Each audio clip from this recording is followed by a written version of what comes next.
السلام علیکم ورحمۃ اللہ وبرکاتہ۔ آج ہمارا اگلا سبق نمبر 36 ہے۔ سورۃ بقرہ سے پارہ نمبر 2 اور آیت نمبر 191 سے لے کر 193 تک ہم پڑھیں گے۔ سب سے پہلے تلاوت کرتے ہیں، اس کے بعد ترجمہ اور تفسیر پڑھیں گے۔ شروع کرتے ہیں۔ اعوذ باللہ من الشیطان الرجیم، بسم اللہ الرحمن الرحیم۔ وَاقْتُلُوهُمْ حَيْثُ ثَقِفْتُمُوهُمْ وَأَخْرِجُوهُمْ مِنْ حَيْثُ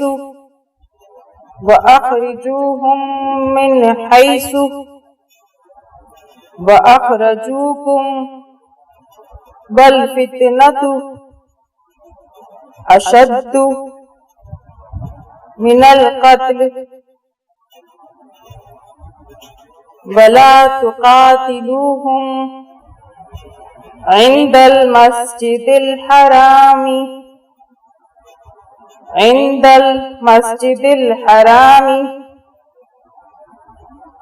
حتى يقاتلوكم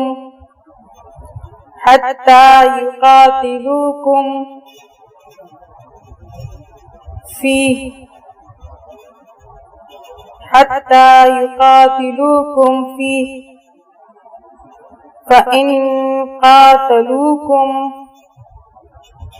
فإن قاتلوكم فاقتلوهم كذلك جزاء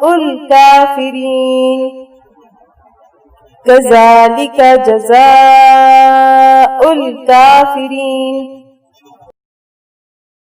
فإن انتهوا فإن الله غفور رحيم۔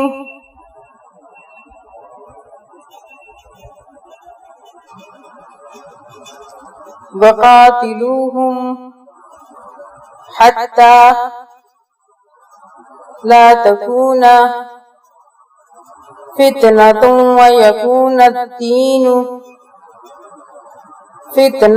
ويكون الدين لله فإن انتهوا فلا عدوان إلا على الظالمين۔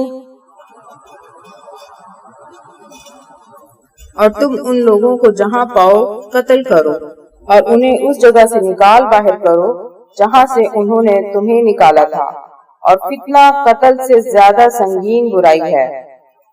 اور تم ان سے مسجد الحرام کے پاس اس وقت تک لڑائی نہ کرو جب تک وہ خود اس میں تم سے لڑائی شروع نہ کریں۔ ہاں، اگر وہ تم سے اس میں لڑائی شروع کر دیں تو تم ان کو قتل کر سکتے ہو۔ ایسے کافروں کی سزا یہی ہے۔ لفظ فتنہ قرآن کریم میں مختلف معنوں میں استعمال ہوا ہے، جن میں سے ایک معنی ظلم اور تشدد کے بھی ہیں، اور شاید یہاں یہی معنی مراد ہوں۔ مشرکین مکہ نے مسلمانوں کو اپنے دین پر عمل سے روکنے کے لیے بدترین تشدد روا رکھا ہوا تھا، لہذا بظاہر یہاں مقصد یہ ہے کہ اگرچہ کسی کو قتل کرنا اپنی ذات میں کوئی اچھی بات نہیں ہے، لیکن فتنہ اس کے مقابلے میں زیادہ سخت برائی ہے، اور جہاں فتنے کا سرتباب قتل کے بغیر ممکن نہ ہو وہاں قتل کے سوا چارہ نہیں ہے۔ پھر اگر وہ باز آ جائے تو بے شک اللہ بہت بخشنے والا بڑا مہربان ہے۔ اور تم ان سے لڑتے رہو یہاں تک کہ فتنہ باقی نہ رہے اور دین اللہ کا ہو جائے۔ پھر اگر وہ باز آ جائیں تو سمجھ لو کہ تشدد سوائے ظالموں کے کسی پر نہیں ہونا چاہیے۔